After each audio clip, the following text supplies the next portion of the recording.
اندھیر نگری۔ کسی گاؤں میں ایک بھکاری رہتا تھا جو بھیک مانگنے میں ماہر ہونے کے ساتھ ساتھ بہت عقل مند بھی تھا۔ اس کا ایک شاگرد تھا جو بالکل بے وقوف تھا۔ بھیک مانگنے کا طریقہ اس نے اپنے استاد سے سیکھا تھا۔ دونوں کا اس دنیا میں کوئی عزیز رشتہ دار نہیں تھا، اس لیے دونوں ساتھ ہی رہتے تھے۔ بھکاری بہت بڑا ہو چکا تھا جبکہ اس کا شاگرد بالکل جوان تھا۔ ایک دن خدا کا کرنا ایسا ہوا کہ اس گاؤں کو سیلاب نے اپنی لپیٹ میں لے لیا۔ سارے گاؤں کے مکان کچے تھے، وہ سیلاب میں بہہ گئے۔ اس سیلاب میں ان دونوں کا مکان بھی نہ بچ سکا۔ سارے کا سارا گاؤں درہم بھرم ہو گیا۔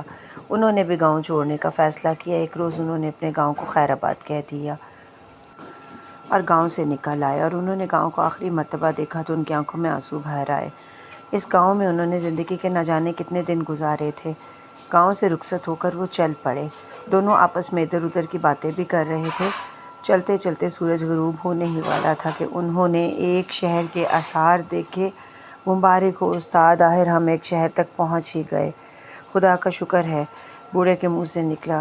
دونوں تیز تیز قدم اٹھانے لگے۔ وہ سورج ڈوبنے سے پہلے پہلے شہر میں پہنچ جانا چاہتے تھے تاکہ کچھ کھانے پینے کو مل جائے۔ دونوں ٹھیک اس وقت شہر میں داخل ہوئے جب سورج غروب ہو رہا تھا۔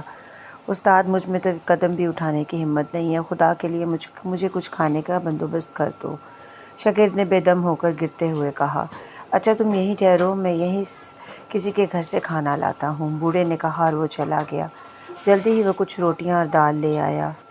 دونوں نے صبر شکر سے کھانا کھایا اور کنویں سے پانی پیا۔ ایک درخت کے نیچے لیٹ کر سو گئے۔ صبح ہوئے تو انہوں نے بھیک مانگنے کا باقاعدہ پروگرام بنایا۔ دونوں نکل کھڑے ہوئے اور سارا دن بھیک مانگتے رہے۔ شام ہوئی تو اپنے ٹھکانے پر لوٹ آئے۔ یہ گھنا درخت تھا، رات بھی اسی کے نیچے سوئے تھے۔ یہاں پہنچ کر بوڑھے نے کہا، اب ہمارے پاس کچھ پیسے جمع ہو گئے ہیں، تم یوں کرو کہ بازار سے ضرورت کی چیزیں لے آؤ، ہم جنگل میں ایک جھونپڑی ڈال لیں گے اور وہیں کھانا پکایا کریں گے۔ اچھا استاد، میں ابھی لاتا ہوں، شاگرد نے خوش ہو کر کہا اور پیسے لے کر چلا گیا۔ شاگرد بازار پہنچا تو اس نے سوچا تھوڑی سی مٹھائی بھی خرید لوں، 3-4 دن سے کوئی میٹھی چیز نہیں کھائی۔ یہ سوچ کر وہ سیدھا ایک مٹھائی کی دکان پر گیا۔ بازار بہت بارونق تھا، اس میں خوب چہل پہل تھی۔ مٹھائی کی دکان پر طرح طرح کی مٹھائیاں سجی ہوئی تھیں۔ اس نے پوچھا، بھائی صاحب لڈو کیا بھاؤ ہے؟ ٹکے سیر۔ دکاندار نے کہا، کیا کہا؟ ٹکے سیر؟ شاگرد حیران ہو کر کہا، ہاں ٹکے سیر، اور برفی کے بھاؤ اور ہر چیز ٹکے سیر ہے۔ اچھا تو ملا جلا کر 1 سیر دے دو، اس نے خوش ہو کر کہا۔ مٹھائی والے نے مٹھائیاں 1 سیر تول کر دے دی۔ شاگرد نے اسے 1 ٹکا دیا اور سبزی کی دکان پر آیا۔ بھائی صاحب گوبھی کیا بھاؤ ہے؟ اس نے پوچھا۔ ٹکے سیر، دکاندار نے کہا۔ اور آلو کے کیا بھاؤ ہیں؟ شاگرد نے حیران ہو کے کہا، ہر چیز ٹکے سیر ہے۔ شاگرد حیران رہ گیا۔ وہ سب کچھ چھوڑ چھاڑ کر دوڑتا ہوا استاد کے پاس پہنچا۔ استاد نے جو اسے بھاگتے ہوئے دیکھا، پوچھا، کیا بات ہے؟ بھاگتے ہوئے کیوں آ رہے ہو، اور کیا یہ تم نے 1 لفافہ اٹھایا ہوا ہے؟ تمہیں تو کتنی چیزیں لانی تھی۔ استاد مزے آ گئے، شاگرد خوشی سے پھول کر کہا۔ کیا ہوا؟ بوڑھے نے پوچھا۔ استاد، اس شہر میں تو ہر چیز ٹکے سیر بکتی ہے، یہ دیکھو 1 سیر مٹھائی 2 پیسے کی لایا ہوں، یہاں ہر چیز ہی 2 پیسے سیر ہے، مٹھائی بھی، گھی بھی، دالیں بھی، سبزیاں بھی، ہر وہ چیز 2 پیسے سے سیر ہے، یہاں تو مزے آ جائیں گے، خوب کھاؤ پیو استاد، اب ہم ساری عمر یہیں رہیں گے۔ استاد اس کی باتیں سن کر چپ رہ گیا۔ کیا بات ہے استاد، تمہیں خوشی نہیں ہوئی؟ نہیں بیٹا، مجھے سن کر کوئی خوشی نہیں ہوئی، کیونکہ استاد جی ہم اچھی چیزیں ٹکے سیر لے کر کھایا کریں گے، نہ کچھ پکانے کی ضرورت، نہ مصیبت بھرنے کی، بازار سے خرید کر کھا لیا کریں گے۔ تم بے وقوف ہو، یہاں رہنا ٹھیک نہیں، استاد نے فکر مند ہو کر کہا۔ یہ تم کیا کہہ رہے ہو استاد، میں تو یہاں سے ہرگز نہیں جاؤں گا، اس سے زیادہ مزے اور کہاں آئیں گے بھلا؟ کوئی ایسی جگہ بھی ہو سکتی ہے جہاں ہر چیز ٹکے سیر بکتی ہو، اسی لیے تو کہہ رہا ہوں یہاں رہنا ٹھیک نہیں ہے، یہ اندھیر نگری ہے۔ تم کچھ بھی کہو استاد، میں اس جگہ کو چھوڑ کر نہیں جاؤں گا، اگر میں یہاں نہ رہوں تو استاد نے پوچھا، تو پھر بھی میں یہیں رہوں گا، لیکن میں کہتا ہوں تم اپنی مرضی سے رہو، تم بھی نہیں جاؤ، زندگی کے باقی دن یہیں عیش و آرام سے گزاریں گے، میں یہاں نہیں رہ سکتا۔ استاد بھی ضد پر اڑ گیا۔ خیر دونوں نے مٹھائی کھائی۔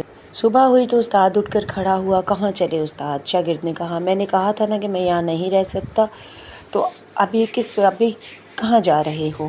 ہاں مجھے یہاں رہنے سے خوف آتا ہے، مان جاؤ۔ استاد یہاں سے نہ جاؤ، دنیا کے تختے پر اتنا عیش کہیں نہیں کر سکو گے جتنا یہاں ہے۔ اگر تم جائے بغیر نہیں رہ سکتے 2-4 دن تو عیش کرتے جاؤ۔ نہیں، میں صرف دن نکلنے تک ٹھہر گیا تھا، اب 1 منٹ نہیں رکوں گا۔ استاد نے اپنا جھولا کندھے پر ڈالا اور شہر سے باہر جانے والی سڑک پر نکل گیا۔ ٹھہرو استاد، میں تمہیں شہر سے باہر چھوڑ آتا ہوں۔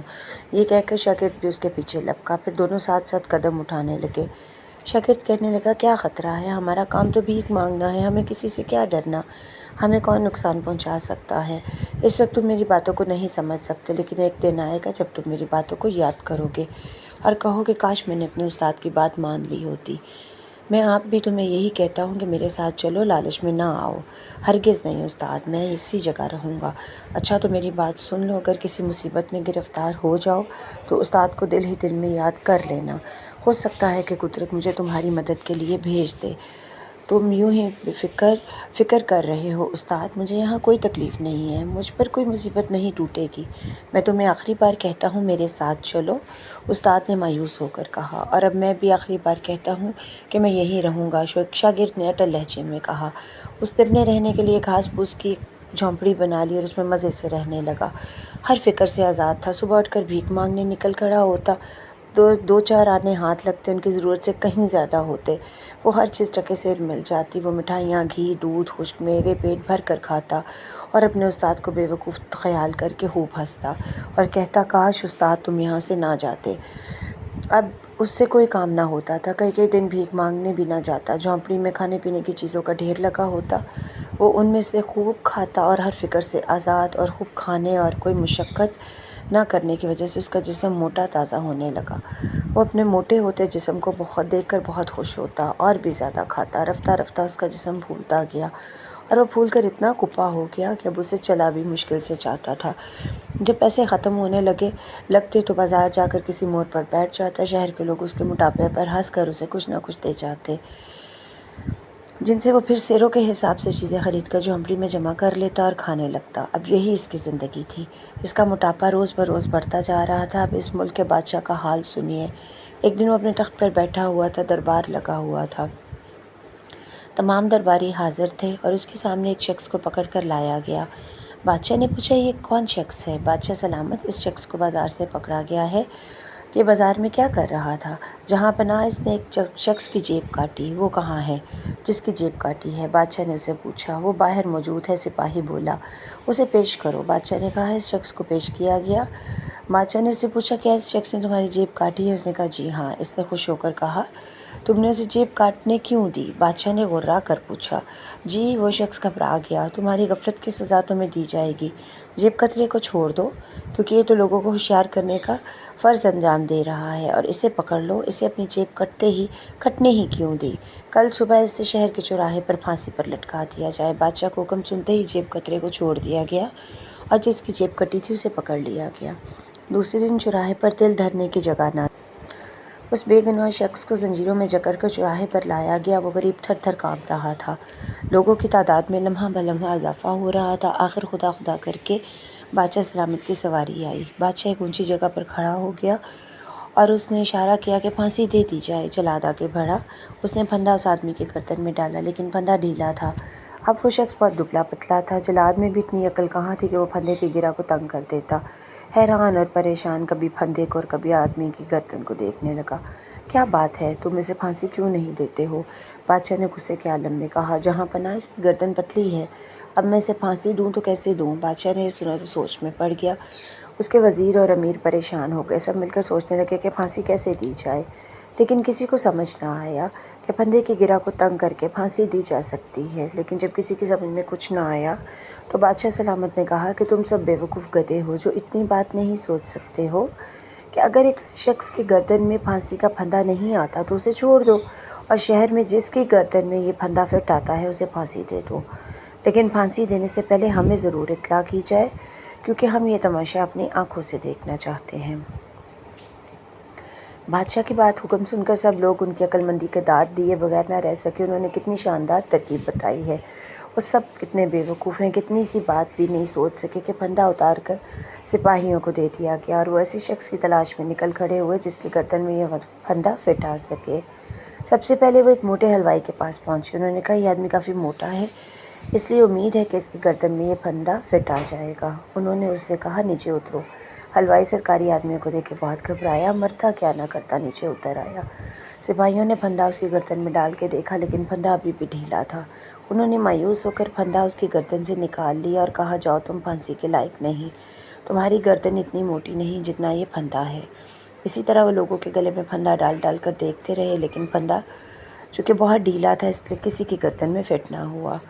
اچانک سپاہیوں کو ایک موٹا آدمی نظر آیا، اسے دیکھ کر وہ بہت خوش ہوئے، وہ اس کی طرف بڑھنے لگے۔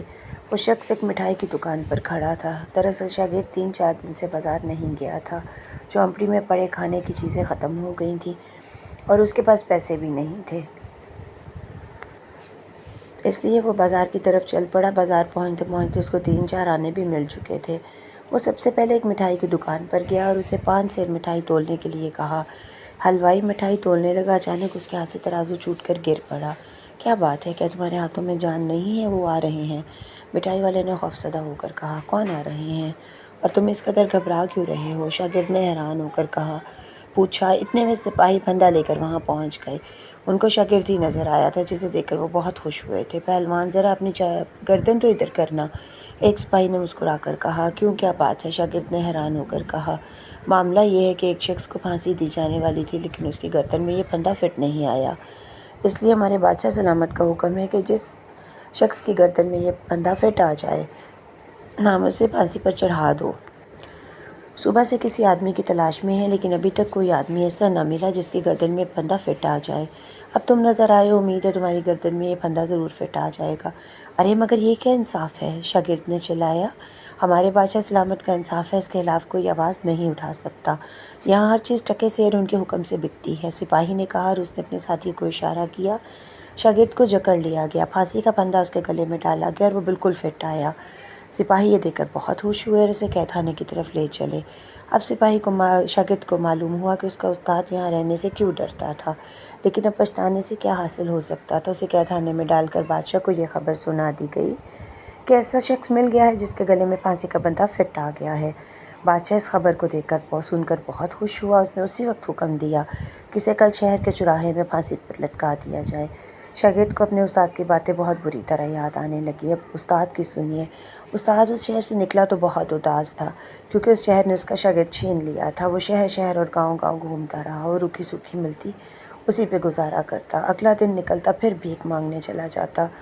اس کی زندگی کے دن یوں ہی گزر رہے تھے کہ اچانک ایک دن اسے اپنے شاگرد کا خیال آیا۔ اس نے سوچا چل کر دیکھنا چاہیے وہ کس حال میں ہے، خیریت سے تو ہے۔ یہ سوچ کر اس نے اس شہر کا رخ کیا۔ سارا دن اور ساری رات چلنے کے بعد وہ شہر میں داخل ہوا اور اس جگہ پہنچا جہاں انہوں نے کیا تھا۔ اس جگہ اس نے ایک جھونپڑی دیکھی لیکن اس کے اندر اس کا شاگرد نہیں موجود تھا۔ وہ اسے ڈھونڈتا ہوا شہر کے چوک کی طرف چل پڑا۔ راستے میں اسے ہر کوئی شخص چوک کی طرف بڑھتا ہوا نظر آیا۔ اس نے ایک آدمی سے پوچھا یہ سارے لوگ چوک کی طرف کیوں جا رہے ہیں؟ تو اس نے بتایا کہ آج ایک آدمی کو چوراہے پر پھانسی دی جائے گی، یہ سب لوگ وہی تماشا دیکھنے جا رہے ہیں۔ وہ بھی چوراہے کی طرف بڑھنے لگا۔ ایک طرف سے اسے 7-8 سپاہی آتے نظر آئے، ان کے ساتھ ایک موٹا تازہ آدمی زنجیروں میں جکڑا ہوا تھا۔ استاد نے اس موٹے آدمی کو دیکھا تو پہچان نہ سکا۔ جب وہ قریب آیا تو شاگرد کی نظر اپنے استاد پر پڑی۔ وہ چلا اٹھا، استاد! استاد کے کان کھڑے ہوئے اور وہ اس نے موٹے آدمی کو غور سے دیکھا تو پہچان لیا اور حیران ہو کر بولا یہ تم ہو؟ ہاں استاد، تم اس حال کو کیسے پہنچے؟ استاد نے سارا ماجرا کہہ سنایا۔ شاگرد نے سنایا۔ استاد یہ سن کر سوچ میں پڑ گیا، پھر شاگرد کے کان میں منہ لے جا کر بولا تمہیں بچانے کی ایک ہی تدبیر ہے، اور وہ کیا استاد؟ شاگرد نے خوش ہو کر پوچھا۔ جب تمہیں پھانسی دی جائے گی تو میں کہوں گا کہ پھانسی مجھے دو، تم کہنا نہیں یہ پھانسی مجھے ہی دو۔ میں کچھ سمجھا نہیں استاد، شاگرد نے حیران ہو کر کہا۔ میں نے تم سے جو کہا ہے وہی کرنا ہے، آگے تمہیں بچانا میرا کام ہے۔ بہت اچھا استاد، شاگرد خوش ہو گیا اور چلتے چلتے چوراہے تک پہنچ گئے۔ شاگرد کو پھانسی کے تختے پر کھڑا کر دیا گیا۔ پھانسی کا پھندا اس کی آنکھوں کے سامنے جھول رہا تھا۔ وہ اسے دیکھ کر سہم گیا کہ کہیں اس کا استاد اس کو بچانے میں ناکام نہ ہو جائے۔ آخر بادشاہ کی سواری آئی، لوگ اسے دیکھ کر خوشی سے نعرے لگائے۔ بادشاہ اپنی محسوس جگہ پر کھڑا ہو گیا۔ اس نے ایک نظر سارے مجمع پر ڈالی اور بلند آواز سے کہا، اے میری رعایا، آخر ہم ایسے آدمی کو پانے میں کامیاب ہو ہی گئے جس کے گلے میں یہ پھندا فٹ آ گیا ہے۔ اب میں حکم دیتا ہوں اسے پھانسی دے دی جائے۔ جلاد نے یہ سن کر پھانسی کا پھندا ہاتھ میں پکڑا اور شاگرد کی گردن میں پھنسانے لگا۔ عین اسی وقت استاد زور سے چلایا، ٹھہرو، اس کو پھانسی نہ دو، بلکہ پھانسی مجھے دو۔ سارے مجمع میں سناٹا طاری ہو گیا۔ جلاد کے ہاتھ رک گئے۔ بادشاہ چونک اٹھا۔ سب مڑ مڑ کر استاد کی طرف دیکھنے لگے جو مجمع سے نکل کر پھانسی کے تختے کی طرف آ رہا تھا۔ کون ہو تم؟ اور تمہیں سرکاری کاموں میں دخل دینے کی جرأت کیسے ہوئی؟ بادشاہ نے پوچھا۔ اس کی جگہ مجھے پھانسی دے دو، استاد نے کہا۔ نہیں بادشاہ سلامت، یہ ظلم نہ کیجیے گا، پھانسی مجھے ہی دے۔ اس کا شاگرد بولا۔ ہرگز نہیں، پھانسی مجھے ہی دو، استاد بولا۔ ان کی تکرار جاری تھی اور سب لوگ حیران تھے۔ آج تک انہوں نے اپنی زندگی میں ایسا آدمی نہیں دیکھا تھا جو اپنے آپ کو پھانسی دلانے کے لیے ضد کرے۔ یہاں تو ایسے 2 آدمی موجود تھے۔ بادشاہ کی حیرت کا بھی کوئی ٹھکانہ نہ تھا۔ آخر اس نے چلا کر کہا، آخر بات کیا ہے؟ تم پھانسی کیوں پانا چاہتے ہو؟ بس یوں ہی، آپ اس کو چھوڑ دیں اور مجھے پھانسی دے دیں، استاد نے کہا۔ شاگرد نے حیران ہو کر کہا کہ تم دونوں پھانسی کے لیے اتنے بے چین کیوں ہو؟ بادشاہ کی بے چینی بڑھتی جا رہی تھی۔ دوسرے لوگ بھی سانس روک کے کھڑے تھے۔ استاد نے بتانا شروع کیا، بات دراصل یہ ہے بادشاہ سلامت، آج کا دن بہت ہی مبارک ہے۔ آج کے دن جو بھی پھانسی پائے گا سیدھا جنت میں جائے گا۔ اس لیے مرنا تو سب نے ایک دن ہے، تو اس لیے اس موٹے کی بجائے مجھے پھانسی دے دیں۔ وزیر نے کہا، میں یہاں کا وزیر ہوں، اس لیے آپ مجھے پھانسی دیں تاکہ میں سیدھا جنت میں چلا جاؤں۔ بادشاہ نے چونک کر اسے دیکھا۔ عین اسی وقت دوسرے لوگ بھی چلا اٹھے، پھانسی مجھے دی جائے، پھانسی مجھے دی جائے۔ بادشاہ پریشان ہو گیا، پھانسی کسے دی جائے اور کسے نہ دی جائے۔ شاگرد کبھی حیران ہو کر استاد کو دیکھتا، کبھی مجمع کو، اور دل ہی دل میں خوش ہو رہا تھا۔ بادشاہ نے ہاتھوں کے اشارے سے مجمع کو خاموش کیا اور بولا، سب سے زیادہ حقدار میں، تمہارا بادشاہ ہوں، اس لیے آج پھانسی پر چڑھ کر میں جنت میں جاؤں گا۔ سب لوگ حیران ہو گئے، بادشاہ کے آگے کون کیا کر سکتا تھا؟ سب لوگ بادشاہ کو پھانسی کے تختے پر جاتے ہوئے دیکھتے رہے، یہاں تک کہ وہ تختے پہ چڑھ گیا۔ اس نے موٹے کو نیچے اترنے کا اشارہ کیا۔ شاگرد خدا کا شکر کرتے ہوئے نیچے اترا۔ بادشاہ نے جلاد کو حکم دیا، ایک نیا پھندا لائے جو بادشاہ کی گردن میں فٹ آ سکے۔ جلاد نے حکم کی تعمیل کی، بادشاہ کے گلے میں ایک نیا پھندا ڈال دیا، چنانچہ بادشاہ کو پھانسی دے دی گئی۔ بادشاہ کی پھانسی کا یہ منظر لوگ محو حیرت سے دیکھنے میں مشغول تھے کہ ان کا بادشاہ سیدھا جنت میں جا رہا ہے۔ اس موقع سے فائدہ اٹھاتے ہوئے شاگرد اور استاد دونوں چپ چاپ دربار سے نکل آئے اور خدا کا شکر ادا کیا۔ دوستو، یہ کہانی آپ کو کیسی لگی؟ کمنٹس میں ضرور